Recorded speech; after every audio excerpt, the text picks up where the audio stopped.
It's a new day in the Great Hall, and Newell has interesting ideas about how twins work, and as the uncle of twins, I'm offended. He has Fred and George act in sync way more than any of the other directors, and he does it a lot with the Patil sisters as well, which is even odder because they barely look related.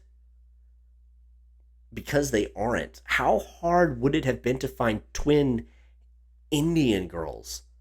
They're the largest population on Earth. I guess they technically weren't then, but they are now. They walk past Harry, say hi to him, and he takes a drink, and then he gets caught looking at his crush. Amateur. You have to keep your eye on the jaw because that's the first part that starts to move when they're going to turn, and first time they're turning, eyes down. Hermione reads a Skeeter article, but we've decided to cut her, so that doesn't matter. Ron receives a package from his mom and doesn't know what it is. He assumes it's a dress and was supposed to go to Ginny, and I think that this is the last praise that Newell gets compared to the other directors. He gave Ginny a personality. These must be for you. I'm not wearing that, it's ghastly. This movie is the most that she is like Book Ginny in the entire series, and she only has a couple of lines. Ron's told that they're his, and they're dress robes. Why does Hermione know what dress robes are, and Ron doesn't? I don't think that she's subscribed to Wizard Men's fashion magazines. Steve. He doesn't know why he needs them, so we cut to a scene of McGonagall telling the Gryffindors about the Yule Ball, and it's a pretty good scene. The different reactions between the boys and the girls are really humorous and accurate. Lateral gravity syndrome is the strange, unexplained force that draws boys and girls inexorably to opposite sides of the dance floor. You could spin the entire party against the wall to be released from the iron grip of LGS only when you go home. And I like that Neville decides that this is his time to shine. I also like the interaction with Ron and McGonagall. It's really a great scene. There's just one little complaint that I have. It's that it's completely unnecessary, adds nothing to the plot or the characters, and it should have been cut completely. They could easily have introduced the fact that the Yule Ball is coming another way. This doesn't even do anything to build up how nervous Harry is about the prospect of asking anyone to the dance. There is no purpose to this scene. He can see no reasons, 'cause there are no reasons. Cut it. Could we please keep Maxime's height straight? She's 2 feet taller than Hagrid now. And what fresh hell is this? We can show Hagrid and Maxime are getting close without seeing her eat a bug off him. Or since this doesn't go anywhere in the entire series, we could cut this romance completely. She's never seen again. In fact, from the moment the boys make up to after the Yule Ball, it feels like an entirely different movie, written by a different person and directed by a different person. We're in a rom-com now, enjoy. I don't know if I want the whole thing cut. This is a pretty big turning point in the series for the trio's relationship, and it explains why Hermione is what Krum is getting from the lake, but try to integrate it into the plot a little bit better, could we? Is this Krum's workout?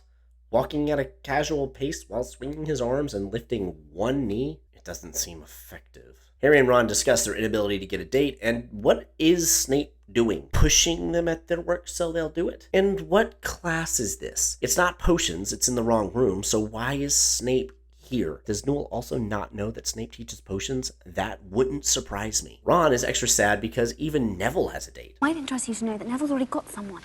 Now I'm really depressed. Fred shows Ron how it's done. Are you seriously going to tell me that Neville already has a date at this point, but this beautiful girl doesn't? So, Ron condescends himself to ask Hermione to go with him, and she's obviously offended his lack of tact and tells him that she's already been asked. So, Harry and Ron agree that they will get dates that day. Harry runs into Cho and asks her out. She says no because she's already going with Cedric. I'm not against the Cho stuff in this movie. It is a good setup for the next movie, but I wish that it wasn't kind of dropped after the Yule Ball. There's no more staring and awkward looks, all done until film 5. Ron comes into the Gryffindor common room after asking Fleur out, and he looks like he was punched in the face. In the Nope.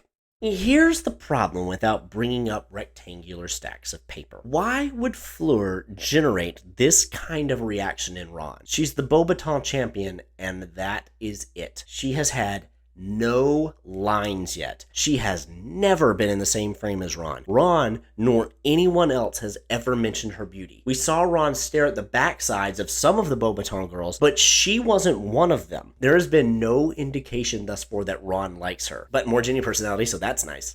Actually, he sort of screamed at her. It was a bit frightening.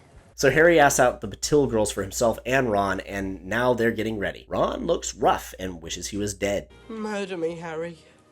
Then they go down to the ball. I'm not one to complain about costuming that often, but I'm really disappointed in the dress robes. They're just suits with really long coats. I actually have a bit of a rant about the costuming in this series in general, but that is for another time. McGonagall tells Harry that as a champion, he's expected to open the dancing, so the night just keeps getting worse for him.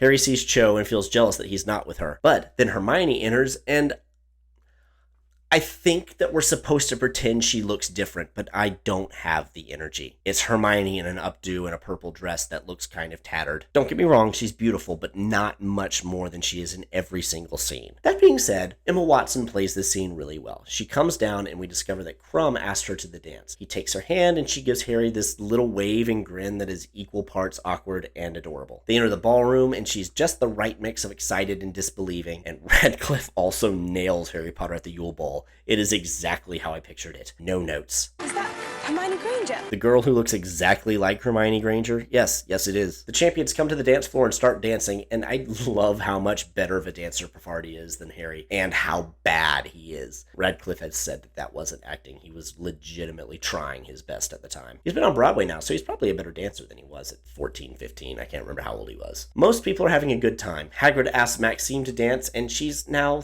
3 feet taller than him. Pick a height, Newell! So that was the formal music, and now a wizard rock band shows up with one of the great disappointments of the movie. This band is supposed to have a strange, otherworldly sound to it. Rowling said they were supposed to have drums, several guitars, a lute, a cello, and bagpipes. They had the second best composer in the series and Radiohead's guitarist, and the best thing that they could come up with is a song that sounds like a generic late 90s alt-rock band wrote this generation's Monster Mash. Everyone's enjoying the generic, uninspired song, except for me, Harry, Ron, and the poor Patil girls are just collateral damage in this. The boys watch Hermione having a blast with Krum, and Ron is particularly upset because this is when he started to like her. Harry tries to be a friend and says, I don't think it was the books that had him going to the library. Was Krum going to the library? Would have been nice to see that once.